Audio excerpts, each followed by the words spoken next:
This is Fortress on a Hill with Henry, Danny, Kagan, Giovanni, Shiloh, Anisha, and Mike. Welcome, everyone, to Fortress on a Hill, a podcast about U.S. foreign policy, anti-imperialism, skepticism, and American way of war.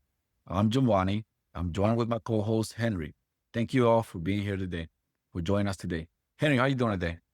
I'm doing all right, man. How about yourself? I'm doing okay, just watching what's going on in our neighborhood, what's going on in our global neighborhood. What's your feeling of what's going on, everything that's been happening in the last couple of weeks? It's been crazy. It's been really, really crazy. Hard enough for us to keep up. I don't know how the people that are actually doing it are keeping up with with everything that's going on. Yes.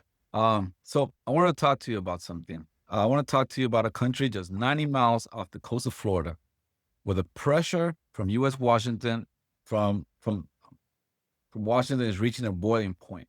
Let's talk about a country just 90 miles off the coast of Florida, where the pressure from Washington is reaching a boiling point. We're talking about Cuba and what the United States is doing to it right now. For months, the Trump administration has been tightening the screws on Havana. We're seeing a multi-front campaign that combines economic strangulation, high-level diplomatic pressure, lawfare, sabotage, and even threats of military force.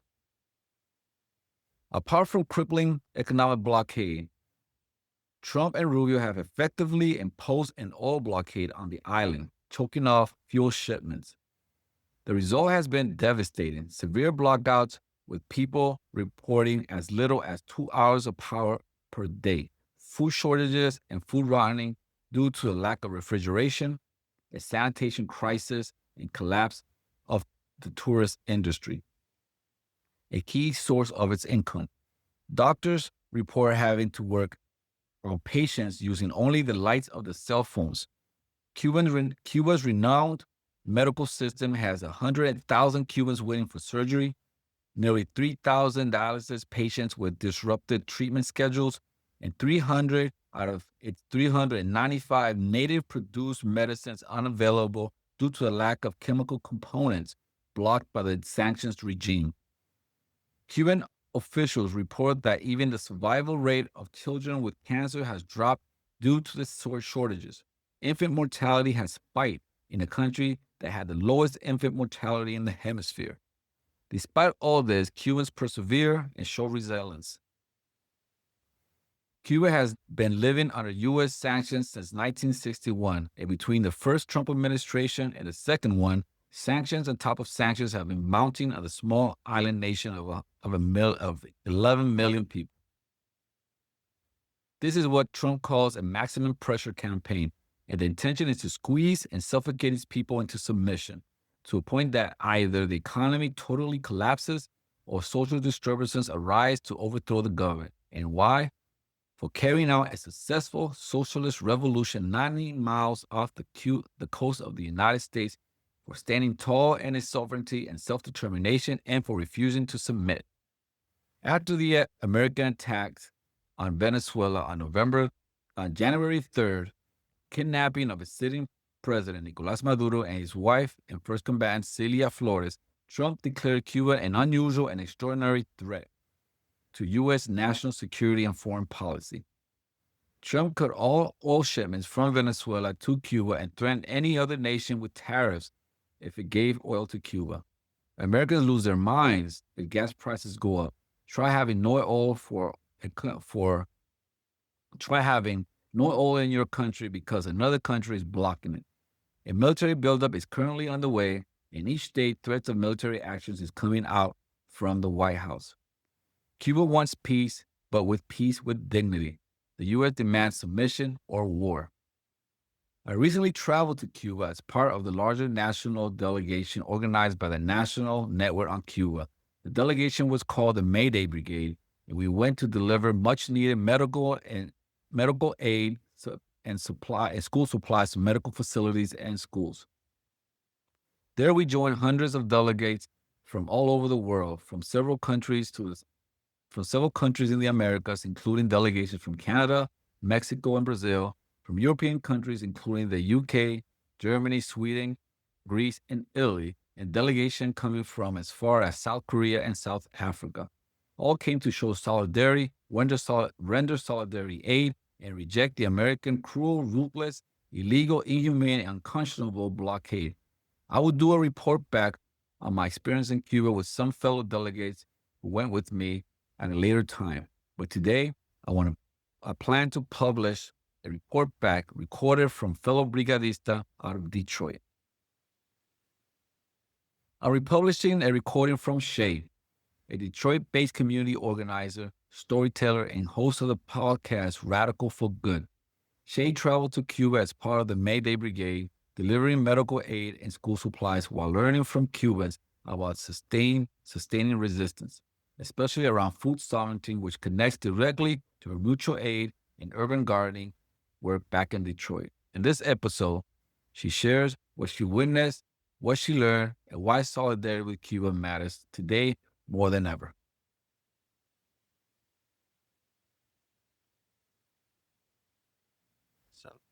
Hey, what up, doe? And a special what up, doe if you're listening on Blue Moon Radio today.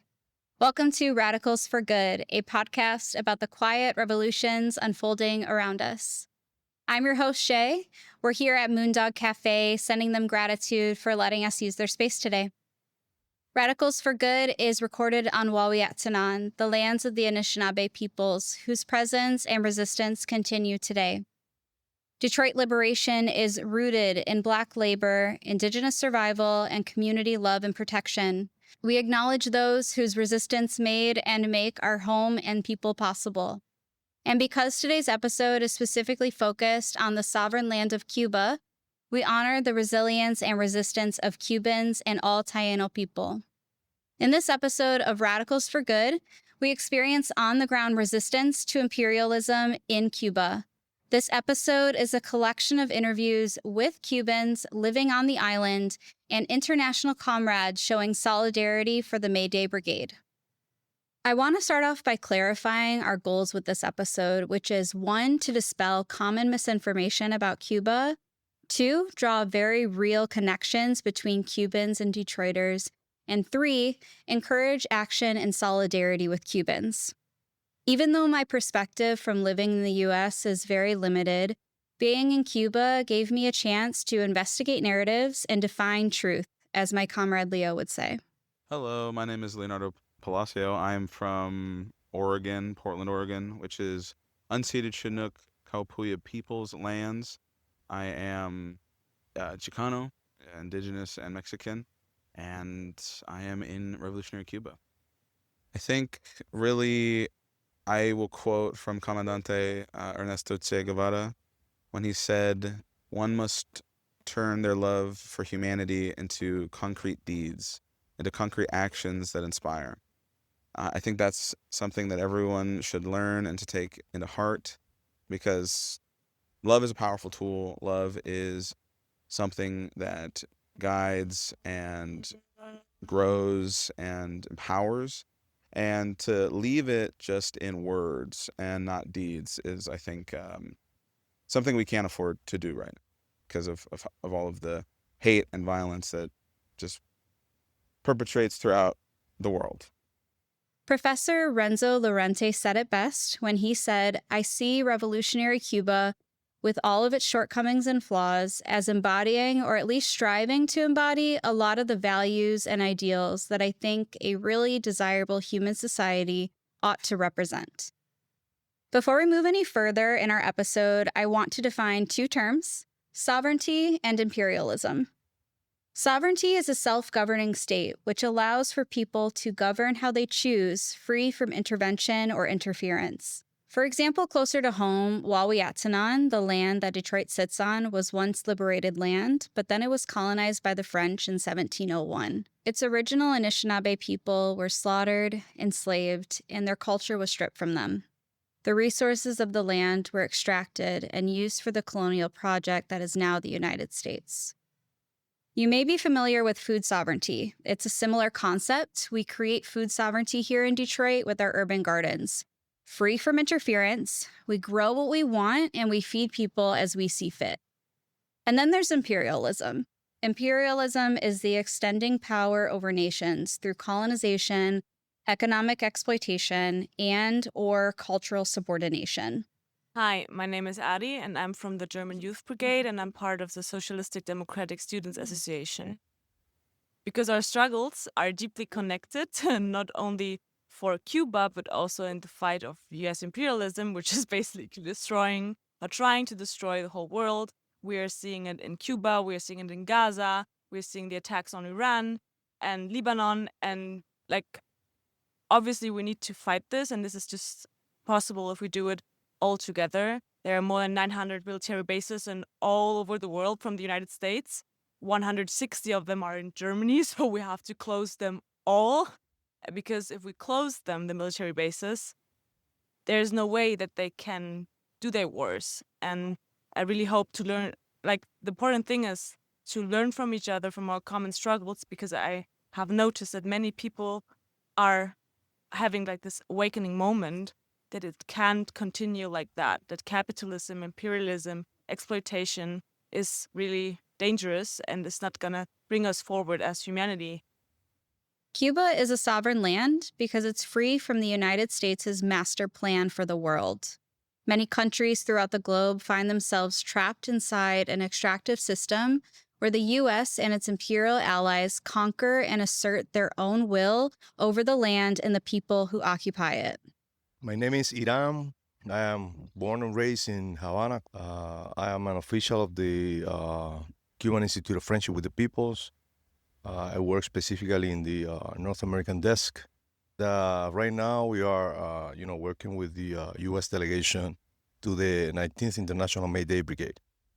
I would like them to know that Cuba is a small island in the Caribbean, full with beautiful people, full with talented people who care, people who love, people who defend not only themselves, but others who need help around the world, people who defend just causes like the cause of the Palestinian people, the cause of the independence of Puerto Rico, the cause of the independence of the sub-Saharan people. So Cuba is a place of honorable and good people. And it is not fair that we have had to suffer all these years under this blockade just because some government with imperial aspirations of hegemony around the world has chosen to not to have a socialist project so close to the shores. Maybe because it represents an example of a different world that is actually possible, and they don't want their own people to awake to those kind of ideas and that possibility of a different future for their lives. So that I would like the U.S. people to know, and I would like to encourage all of those in the U.S. people who are just, fair, and honorable to just think about us and help in any ways you feel you can do it. As Americans, we've been heavily propagandized to misunderstand Cuba in every way. It's almost impossible to get away from. Even I had misinformation about Cuba. Honestly, I'm still trying to fully understand the economic system in Cuba, but as radicals, study is necessary and continuous. So I am the political education chair for the National Network on Cuba. So I was prioritizing political education in the form of articles, fact sheets, things that people need to see and read and have access to when we get back into the empire. Often the reactionary right wing of capitalism and imperialism will try to just downplay the successes of the Cuban Revolution, will claim that they had their heyday and that they're former President Joe Biden said that Cuba was a failed state. Yet the only failures are brought upon through the imperialist blockade that denies the Cuban people and the revolutionary project building supplies, food, medicines. Really the essential oil. That's been a very critical one over the past few months, as they've had to shift from relying on fossil fuels like every other modern country in the world to having to rely on renewable solar panel, solar-based energies.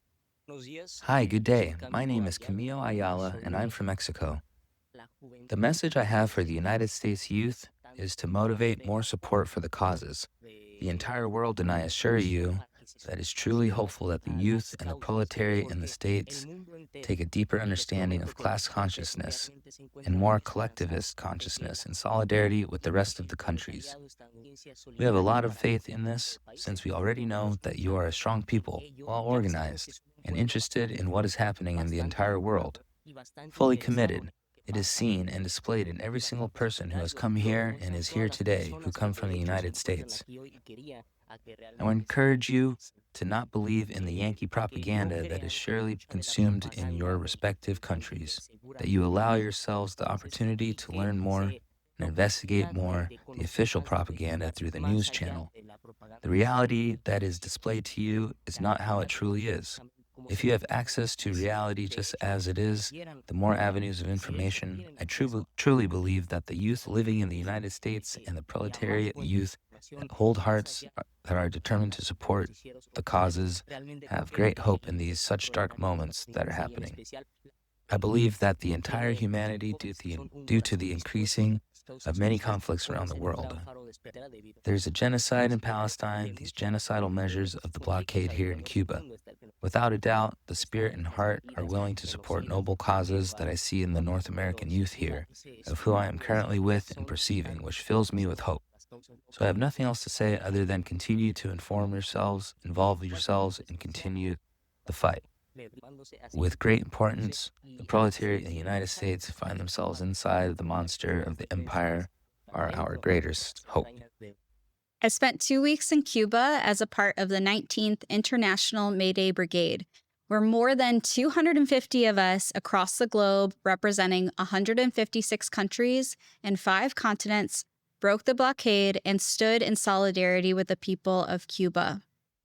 Collectively, we brought over $700,000 worth of donated materials to medical facilities and schools in support of the people of Cuba. We attended cultural events, delivered life-saving materials, added to the workforce in the fields, and learned from Cubans on the ground. We celebrated May Day with over 500,000 people in La Plaza de la Revolucion and 6 million across the island. My name's Killian. I'm from Jackson, Michigan, and I work with Michigan Action for Cuba. My experience with May Day was really interesting because coming to Cuba, I had heard a lot of American propaganda and watched Western news, and I knew that a lot of it was dishonest, but I didn't know to what extent. And being here, actually participating in the May Day activities and seeing how American media reported on it, I saw just how in real time how dishonest our media is, because different outlets were reporting that there wasn't a large show up for May Day. People were disinterested. The Cuban people were defeated. And in real time, I saw that over 500,000 people showed up for May Day just in Havana.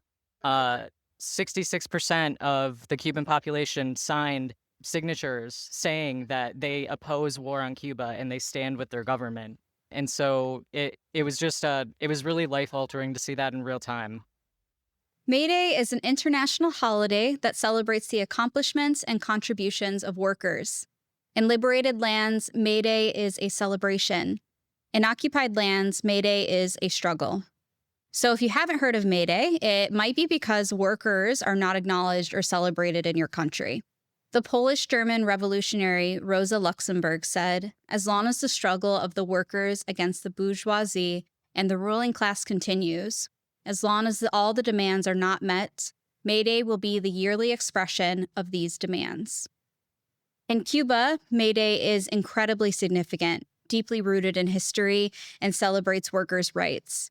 It is a public holiday where workers rest, relax, and celebrate. My name is Rachel Tucker. I live in San Antonio, Texas. I'm originally from Miami, Florida.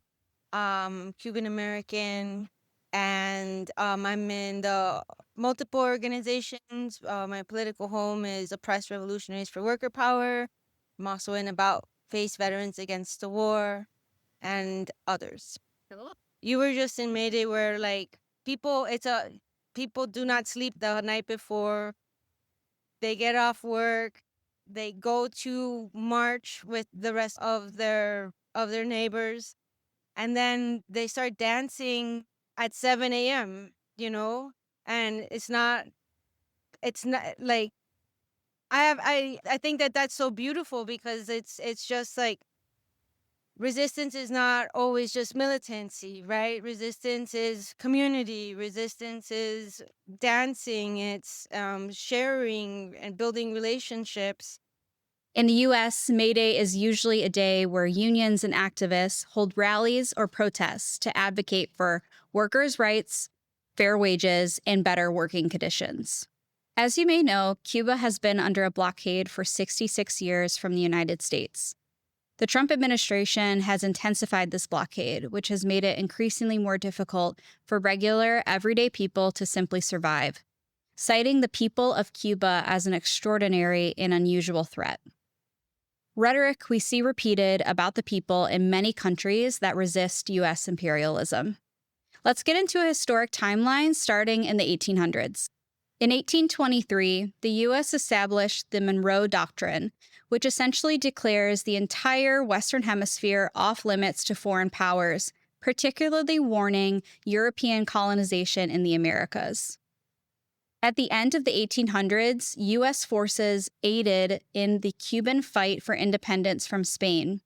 Following this effort, the U.S. took Guantanamo Bay as its own, a tactic we see imperial hegemony assert throughout the globe, hence the 800 U.S. military bases.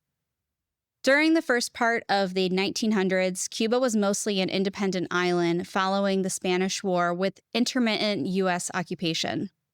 The U.S. bought up Cuban land and sent military to shoot down any coup attempts.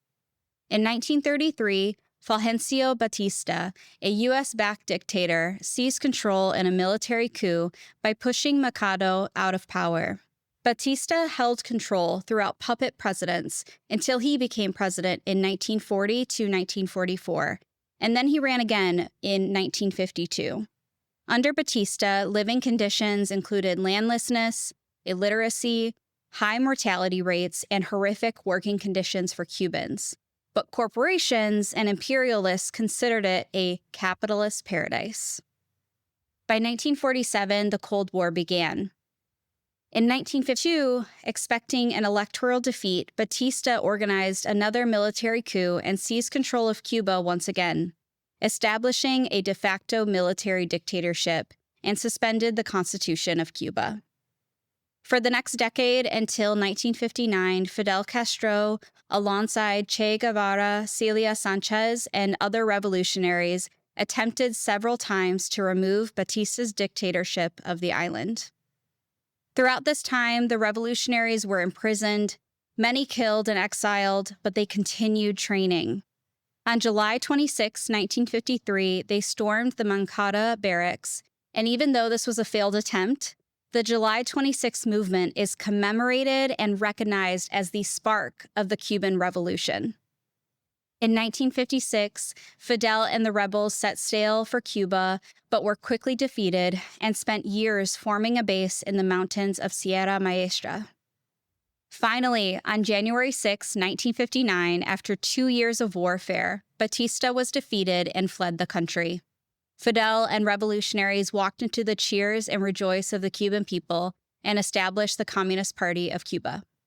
My name is Sohaila. I am from Canada, and my background is Egyptian. I've read a lot about the Cuban Revolution. It's something that gives me a lot of hope to see a people stand up for themselves and truly believe and have that come a reality. And so I came in with only the highest expectations, and I think it's been surpassed in every way possible. A lot of the reading that I've done, obviously, is by leaders of the Cuban Revolution, Che Guevara, Fidel Castro. I think there's a big reverence for those figures here and a big emphasis on them abroad and the work that they put into the revolution. But what I was surprised with coming here, and you hear them talk a lot about the Cuban people and their gratitude to the Cuban people. And when I came to Cuba is when I really, really started to appreciate the depth of the revolutionary spirit amongst the Cuban people, that these leaders, as phenomenal as they are a representation of the people and an extension of them. It's not like just figures that came out of nowhere and were able to accomplish a lot. It was an uprising of a whole entire people, and the depth of the revolutionary spirit, not just from the Cuban Revolution in the 1950s, but even beyond that and before. And so I think it's something that you learn about, but to be in Cuba and to experience it and to talk to people is an experience that I truly can't put into words. It's something that you have to be present to see how, no matter how hard things are, and Cubans are not ashamed, they're not too proud to admit that things are very difficult and that this is a very, very challenging time. But even amongst all this, there will be no bowing down. There will be people are going to live, and they're going to live with dignity, and they're always going to fight for themselves. And it's amazing. I don't know. Soon after, Fidel established the Agrarian Reform Act of 1959, which reallocated agricultural land and dispersed foreign-owned land into hands of Cubans and redistributed the wealth into healthcare, education, and housing. Around this time, a literacy campaign, mainly led by revolutionary women, was launched to help the island go from 40% to 100% literacy rate. On April 6, 1960, Lester fucking Mallory, Deputy Assistant of Secretary of State for Inter-American Affairs, defined the philosophy of the U.S. blockade against Cuba in the memorandum titled The Decline and Fall of Castro. In 1961, motivated by the Mallory Memo, President Eisenhower set a strategy for 6 decades of U.S. imperialism and signed an embargo which prevented the exchange of goods and services from entering Cuba from the United States or any of its allies. This also prevented the travel to Cuba for Americans. I mean, the U.S. blockade is, as you probably know already, been there for a long time. So, 6 years now, since the early 1960s. 1962 could be like the starting point, even though there were already some sanctions being applied before, but that's the year when President Kennedy signed like a full body of sanctions into just one code that was applied. And it's something that people sometimes think about it in an abstract way, but it has like real implications. And it's been hardened and reinforced throughout the years. For instance, in 1992, Torricelli Act was signed, which added like a lot more measures to the blockade. Then in the late 1990s, President Clinton also signed a new act, Helms-Burton Act, that added a lot more sanctions, if you want to call it that way, but also codified the blockade and that whole body of sanctions into law, which only Congress can lift or modify in a certain way. And afterwards, well, we had Trump first administration, which added like 40-something new measures. And then we had Biden, who did nothing to change that. And then we had Trump's second administration just right now, adding new executive orders, finding every little gap of things they haven't done yet to Cuba, so they can fill those gaps and strangle Cuba in any way possible. So it's really, really hard. And you always think about it at the macroeconomical level, like how it affects the whole country, the macroeconomy in Cuba. But it also has a reflection on people's daily lives. So whatever scarcities we face as a person, since the moment you open your eyes and you are, let's say, with no electricity, right?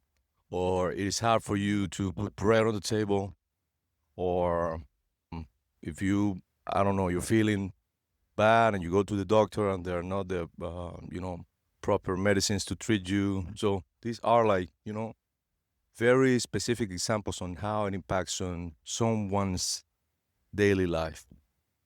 But it is a lot more than that. So people debate whether it's a blockade, whether it's an embargo, different terms with different concepts. But what it really is economical warfare, right? And it is also an act of genocide by the definition of international law. So it is really hard for us living under these conditions. It's been hard all these years, but right now specifically, because it has an accumulated impact for over 66 years. And it's really hard to develop a whole country under those conditions, even though we Cubans are really stubborn and we keep moving forward. We keep trying to find ways to, survive and sort all obstacles. But it's really hard. It's really hard. Fast forward to 2015, President Barack Obama lifted portions of the embargo and removed this U.S. classification of state-sponsored terrorism, which allowed for commercial flights to return to Cuba as well as some small trade, ushering in an era of Cuban thaw. In 2017, Donald Trump stopped this Cuban thaw, and Biden did nothing to change it. In January 2026, Trump reinstated the Monroe Doctrine, what he is calling the Dundrow Doctrine, which redeclares that the Western Hemisphere is the U.S.'s priority sphere of influence, aiming to pursue full occupation, war, and environmental extraction of the Western Hemisphere. This approach is proving to be incredibly violent, influencing increasing levels of state violence and adaptations of organized crime throughout Latin America. Since then, Cuba has only received 1 tanker of oil from Russia and other life-saving resources from China. Hi, I'm Shadhan. I'm based in the UK. I'm here representing United Tech and Allied Workers, but also Cuba Solidarity Campaign. I think it's how the blockade manifests in people's daily lives in Cuba. No one's exempt, whether it's the pharmacy with empty shelves or the community center not having enough art supplies for their programs for children, but also large groups of people. I think exploring Old Havana, there were quite a lot of people asking for money, which isn't out of the ordinary in whatever country you're in, but I think someone mentioned to me because the volume of tourists isn't there like it used to be, you're feeling it a lot more. So I think you're experiencing people's desperations head on, and it was really hard to digest. Just last month, an international campaign started aiming to end the blockade and any further destabilization of the lower Western Hemisphere, declaring no war on Cuba. The people of Cuba are a masterclass on resilience. Despite decades of suffocating embargoes, Cuba's literacy rate is 99.8%. They have made extraordinary contributions to science and technology, like developing a cure for Alzheimer's, and is in the process of achieving energy sovereignty with renewable sources, like mass solar panel installations. Let me tell you a little bit about my time in Cuba, especially in the healthcare and school systems while I was there. While in Cuba, we visited Hermanos Amarillas Hospital and a maternity facility. As a public health professional, I really enjoyed witnessing a public health model based on prevention of diseases be embodied by an entire country. Through their central planning system, the island operates on a unified tiered health system model. The first tier is the public family clinic, being the most important and the most accessible. Specialists are encouraged to visit a patient at their public health clinic to reduce the burden on the patient. This is really unheard of in the US. I don't know about you, but I travel 40 miles just to see my neurologist.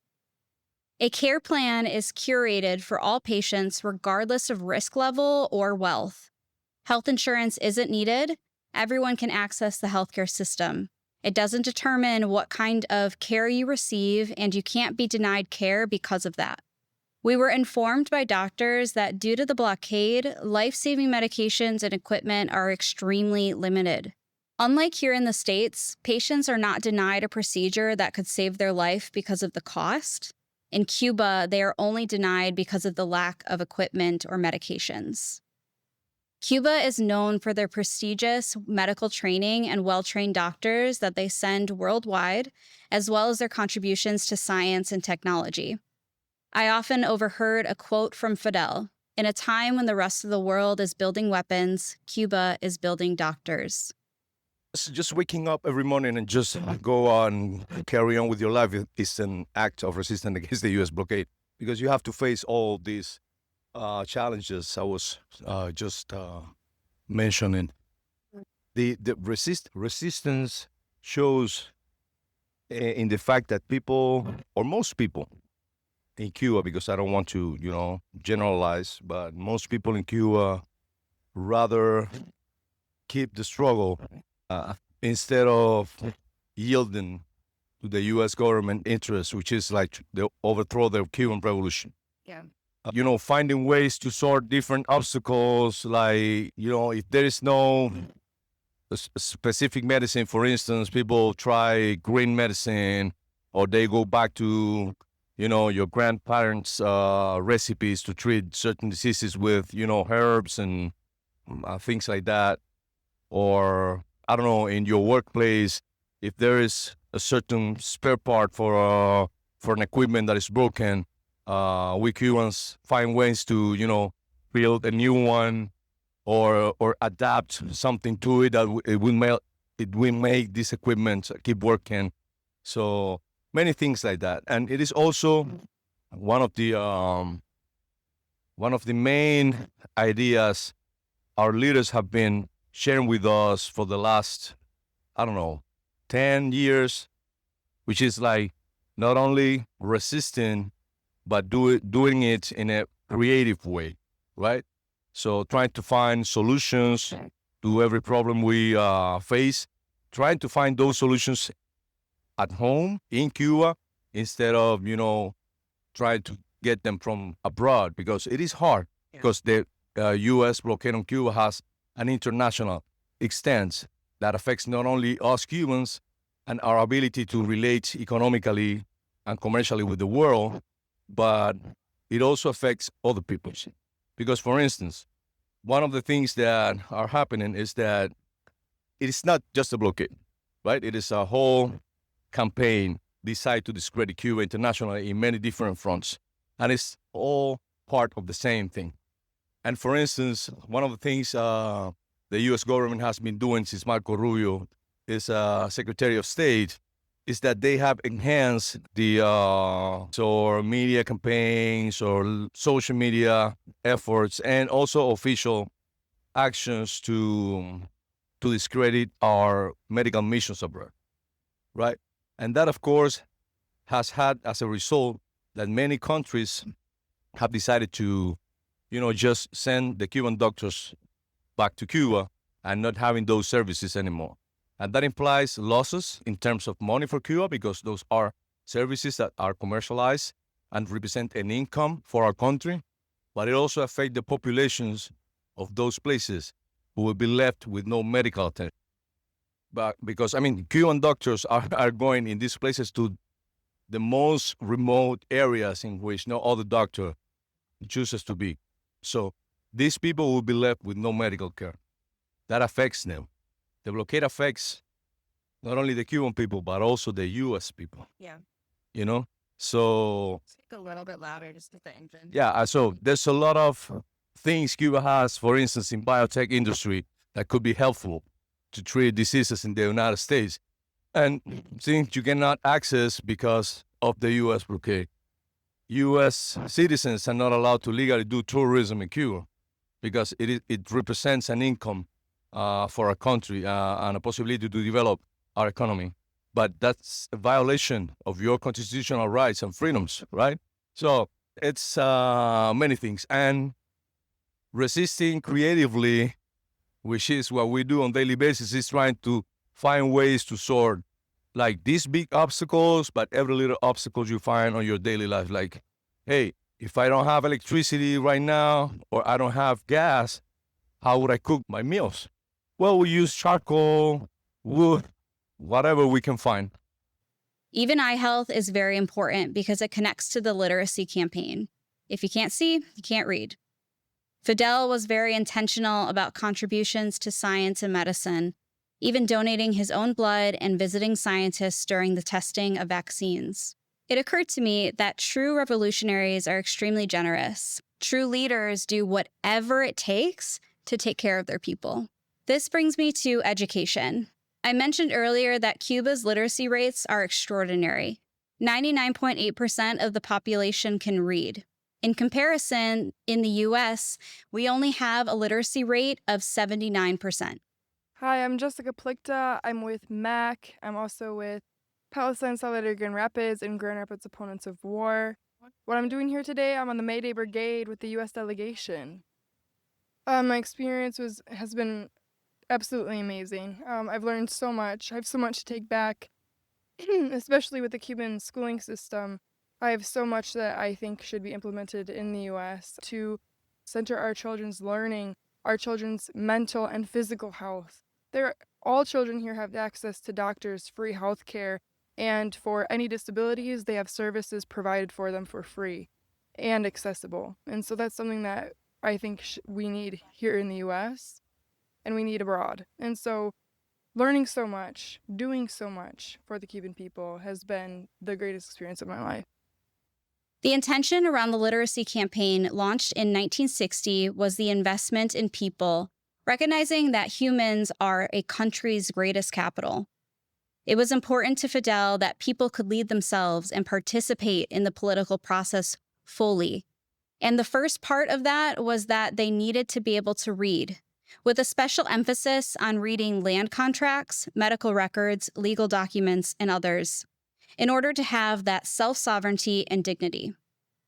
Our brigade visited several schools while we were there to donate materials and learn from teachers and students. One of the schools was a previous U.S. military barracks for 30 years. But after the revolution, it was transformed into a liberation school, with the city built around it named Liberation City. This is something you will notice across the island. Casinos turned into union halls, mansions turned into museums, and community centers. This is after the revolution. Young people are taught about the world as it is. We had a chance to talk with a dance group who were learning Afro-Indigenous dances, mostly girls. When we asked them what they wanted for their future, they talked about an end to the U.S. blockade. One thing that stuck with me was speaking to an American comrade, them talking about them going to a school for disabled children in Cuba. And the kids were talking about Palestine. And this comrade was thinking, oh, they're keeping up with the news too. But the teacher explained to them, no, we actually are explaining to them what is happening in the world, and especially in Palestine, at a level that they can understand, which was shocking for them and shocking for me to hear. Mainly because of how they actually respect the children, regardless of their ability, including them. And I think that's where the resistance in letting them know what's happening in the world, and rather than coddling them and blocking them from what's happening in the world, and kind of expanding their horizon despite the increasing blockade and military threats from the US. But also thinking about like the UK and like I'm hearing from friends about how they're being punished about wearing any like reference to Palestine in the workplace, or the fact that university students are being monitored and reported on to the authorities. And if schools and education weren't a place of resistance, they wouldn't be doing so hard to stop it. When interviewing a secondary school teacher how they teach their students to be revolutionary, they simply said, we aren't raising them to be revolutionaries. We're teaching them to be whole humans and members of society. This is the mic. I'm from South Korea, and my name is Lee Jin-hee. First, we studied Cuban society before we arrived.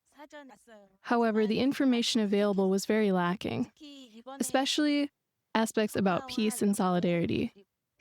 Celebrating the 100th anniversary of Fidel Castro's birth became a grand occasion for us to make a visit, honoring his spirit and the wisdom of his work. Now that we're here, I came to feel that many people from around the world feel deeply connected to Fidel Castro's history, and that of Jose Marti, who we heard about today. I was able to once again think deeply about the wise spirit and work of Fidel Castro. It seemed like everywhere I went on the island, I was reminded of home in Detroit. I witnessed similarities in food sovereignty and community gardens, worker organizing, and energy. Detroit breathes resistance in so many ways, these same ways I witnessed in Cuba. Our communities were starving, so we gardened and we fed people for free, and now we're known nationwide as the gold star for our urban gardens. Cuban farmers have food sovereignty on a much larger scale. They typically know where their food is going. They know it will feed someone, and they can sell some at an affordable price. Food is not grown for the sole purpose of making a profit. There is no big business standing in the way between the farmers and their food, and a separate big business standing between the food and your hunger. Inside Empire, you might recognize names like Monsanto, who make it difficult and illegal to grow from certain seeds. You'll find a third-party middleman between nearly every part of a transaction that should be extremely simple. Today we find ourselves working in an urban garden where vegetables are grown and cultivated. We're removing the weeds that grow by the crop so that it can grow and develop quickly. Precisely, the people who consume in the nearby locale can have these food items on their tables. I'm not going to attribute myself to providing an exuberant amount of support. I'm giving the most and best that I can, of course. However, those who deserve the acknowledgement the most for the work done in the community garden and labor that is done day in and day out to sustain the nutritional intake of the Cuban people are the Cuban gardeners, who we should be immensely grateful for. But we should express many admiration for the humanistic work that they fulfill daily. Aside from this being direct support, this displays the moral support that we have as international brigadistas we are offering to the Cuban people, reminding and telling them that Cuba is not alone, telling Cuba that the entire world is observing what's happening. The world offers its presence, so you have the certainty that we will be with you. That's my message to Cuba, at least with my presence and with these tasks and this volunteer work. Hi, I'm Sandhya, and I'm from Michigan, and I organize with anti-capitalist organizations in Michigan, including the Michigan Action for Cuba Committee. And today, a few of us have come as a contingent with the Mayday Brigade to work on an organoponicos in Cuba, which is an organic garden, where we're seeing a lot of greens and beets being planted, with the creative usage of marigolds and oregano being planted as pest control and to attract pollinators. So this is one of the ways that by us doing a little bit of weeding, we're offsetting some of the labor of the garden workers here. And it also shows us the participatory process of Cuban socialism and how food growth works here. So one big way that the Cubans participate in this aspect called creative resistance is by creating alternatives to inaccessible medication because of the blockade, the 66-year-old blockade on Cuba. So one way that happens is by using oregano to create tinctures, to create syrups, to create treatments for respiratory conditions in Cuba, especially for infants, that wouldn't be accessible through the limitations and restrictions on the purchase of medicines like expectorants on the Cuban people. In Cuba, all farms became organic after the revolution because they could not access pesticides, and even the surrounding coral reefs have become more healthy. My name is S. I'm with the Palestinian Youth Movement based in Raleigh and Durham in North Carolina. I am Lebanese and Honduran. Cuba again is in solidarity with Palestine, and I do a lot of work around Palestine. And so for me, like for example, this morning we did like work in an urban garden, and it was really interesting to see like how like they're able to, with like able to have like these massive things without pesticides. And I grew up in North Carolina, rural North Carolina, where like farmland and agriculture is a very huge thing, but it's all run under like a very capitalist system. So it's very like interesting to see like when like farm workers are genuinely supported, and it's like meant to like genuinely help feed the people. Because like we have like such a issue with like food crisis here in the United States, even though we have like abundance of food. And so like Cuba actively is like working towards that. Cuba is powered by its workers. Decisions are made by workers, and workers are organized. In Detroit, our unions are powerful forces, and for a moment in time, almost everyone belonged to one. It was second nature. Yeah, so I focused a lot on meeting and interacting, engaging with members of international delegations There's people from all over the continents, from Asia, from Africa, from the Caribbean, from Latin America, from Europe. And we're all here under the same banner to stop the war on Cuba, to halt military attacks by creating political agitation when we go back to our countries, especially those of us in the Imperial Corps. So I spent a lot of time meeting with people and really discussing and strategizing on how we need to rebuild a mass movement and make Cuba important to every struggling and oppressed and colonized person on earth. The other thing that I focused on while I've been here has been to really learn about how the Cuban people organize. So learning what the importance is of getting every person organized into a union, into a women's organization, into an Afro-feminist organization, into a block association like the CDRs here, and how that functions to train people in tasks, how that functions to employ people, how that functions to uplift their political consciousness, and how that also functions to mobilize people. So we learned about some of the bomberos and the firemen here and how they've worked to offset what the U.S. military would do or would fail to do in the U.S., which is to take care of the people after the imperialist attacks that had happened in the past with Playa Girón. And that's one of the main ways, too, that we learn how the Cuban people organize. They are organized for armed resistance and to protect their land from attacks if that's what the U.S. comes to. So, yeah. I visited the National Association of Small Farmers, also known as ANAPE, and one of their producers' guava farms while I was there. ANAPE has a cooperative model with over 100 producers. This allows them to keep their land even if they leave the co-op and benefit from shared resources like trucks, tractors, equipment, livestock, and others. This also allows them to organize the produce. Farmers are treated with the same respect and dignity as doctors. Buenos dias. My name is Mosiah. I'm Theo. Aniel. And we are with the Mayday Brigade with the international delegations in solidarity with Cuba. So we're on a co-op right now, and we're going to do an interview. I would like to know, what is a co-op and what is its relationship to the Cuban Revolution? ¿Qué es un cooperativo y cuál es su relación con la Revolución Cubana? A cooperative is an organization where all the farmers gather, and revolution is the fundamental thing we produce for. For the revolution, yes. And what is grown here, and how many people does it employ and feed? ¿Qué se cultiva aquí y cuántas personas? We planted various crops, different varieties. Every different month and different cycles is sown for different things to cultivate the land. I have 5 workers, and what is produced is for everyone, families and neighbors who helped with the production. And what are Cuba's food sovereignty goals, and how has that been established from the local level up to the national level? ¿Cuáles son los objetivos con la soberanía de la comida aquí en el nivel local hasta el nivel nacional? The target is the population, and the production is destined for a larger part for hospitals, schools, social centers who need support.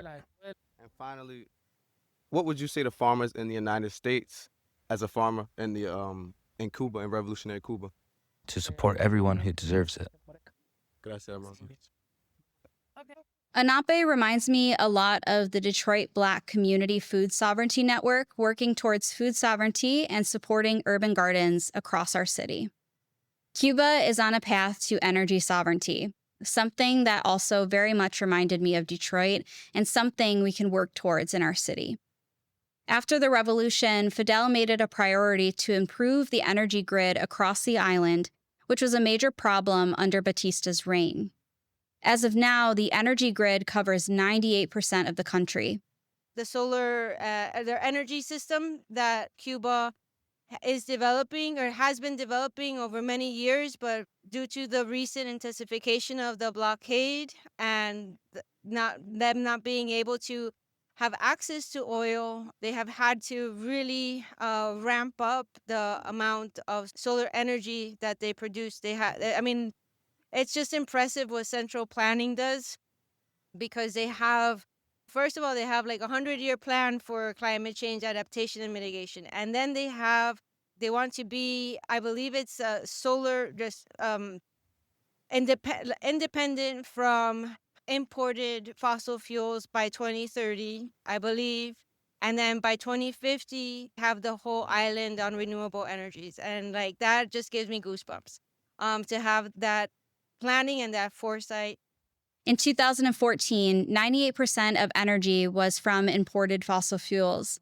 But as of February 2026, 15% of the energy is now from internal renewable sources. By 2050, Cuba aims for all of their energy to be from internal renewable sources, eliminating any need for external imports.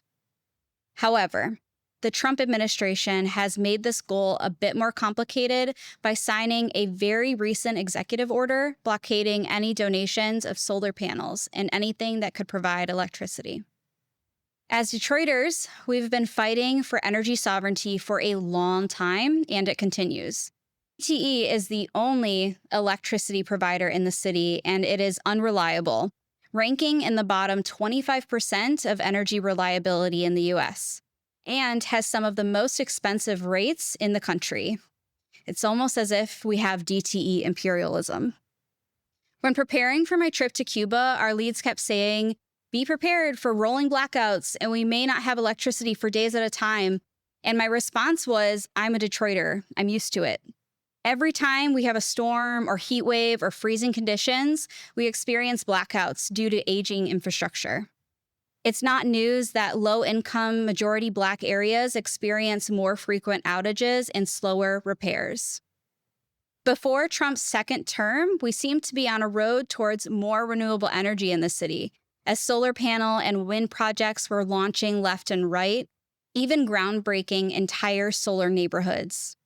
But in 2025, Michigan lost more than $1 billion in clean energy funding and more than 6,200 jobs.